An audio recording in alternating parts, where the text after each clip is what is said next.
What's up, YouTube? Booby M4H. In front of me I got the KWA LM4 bolt carrier group here.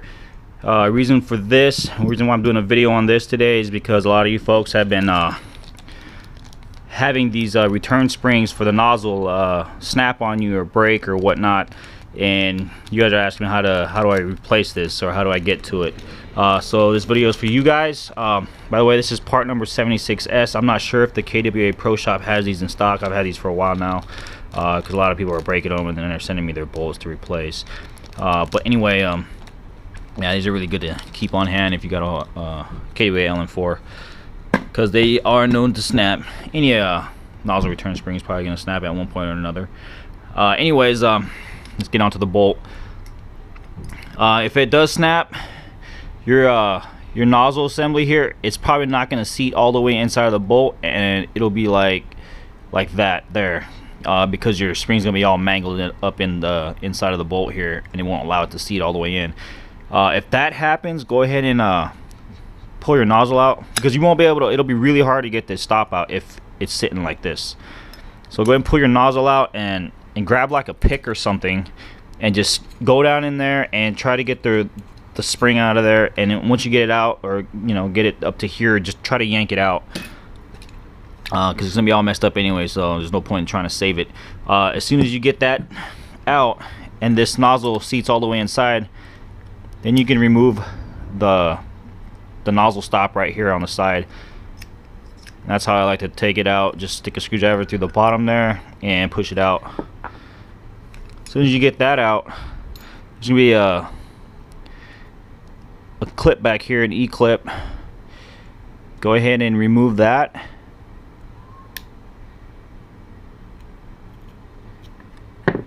Once you remove that, now you can remove the nozzle assembly from the bolt.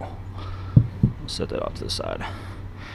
Alright, now on the nozzle assembly back here towards the nozzle O-ring, there's going to be a roll pin right here. Take this is a 1/16 punch right here, but as you see, the end of it's all shiny because I've turned that down a little bit, so it's a little bit smaller than 1/16 now, and it'll fit into this hole. Now what I like to do is keep this this nozzle nice and sturdy on my surface here, because I'm gonna hammer this punch and knock that roll pin through. Now this might be a pain in the ass, as you can see here while I'm holding it flat. I'm not hitting it straight down, I'm hitting it at an angle, because if I try to hold it up and down like that, this thing's just gonna roll back and forth. You're gonna end up breaking your nozzle right here. So just keep it nice and flat like that, and just keep everything lined up as you hit it. And as you can see here, you'll knock that roll pin right through. I like to grab like a pair of needle nose pliers, and just don't squeeze too hard because you'll cut it in half, but just kind of grab it and pull it out. As soon as you get that out, now you'll be able to pull the back end of the nozzle apart. And as soon as you do that, there's going to be a pin right here towards the front that holds the spring on. Right there, go ahead and push that out. You don't have to push it out all the way, as you can see there.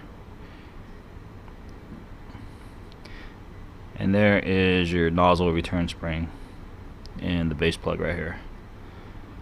Alright, now assembly. Oh, and if you're having problems with the nozzle sticking in the bolt carrier group, that's because this plug is getting stuck in the end of the nozzle right here. I don't know if you guys, I'll link the other video to my to the description down below, to where you open up this hole just a little bit so this plug doesn't get stuck in there. Now it gets stuck in there when the nozzle gets cold, especially when you're shooting full auto or rapid semi-firing. But I'll go ahead and post a link down in the description below. You might as well do that little mod while you got this all apart here. Alright, so then to install the return spring here, we're going to put that in like so. Grab a little pick with a hook on the end there. You see there? Grab the end of the spring, the little loop in the spring like so. Grab that, pull it up, and then push your pin here on the end through the opening at the end of the spring. And that's what's going to hold your return spring in there. As soon as you do that, then you put that back in, and reinstall that roll pin.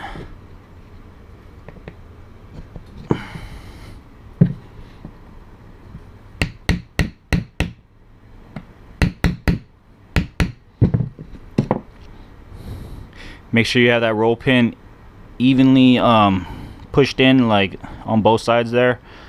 You don't want one end sticking out too much, because if it sticks out too much past the outer edge of the nozzle here, it's going to scratch the inside of your bolt carrier, and you don't want that, because then if you get scratches in there, it's just going to cut up your O-ring. Alright, so that's about all together there. Go ahead and drop it in the bolt carrier.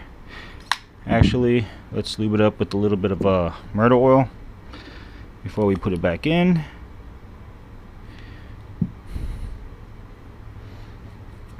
Alright. Drop that E-clip on the back right there. Now when you pop that E-clip on, rotate the opening to where it's facing up. Up as in this be the top right here. Have it to where it's rotating up, so that way it doesn't have a chance to pop off or anything like that. Kind of just ensures that it stays on. And then drop your little nozzle stop here on the side. Make sure that this moves back and forth freely. Hopefully it doesn't snap on you while you're doing this. Alright, there you go. That's how you change part number 76S in the KWA LM4 bolt carrier group. Alright, if you guys have any questions or any comments, post them down in the description below, and I'll try to get back to you guys. Thanks for watching.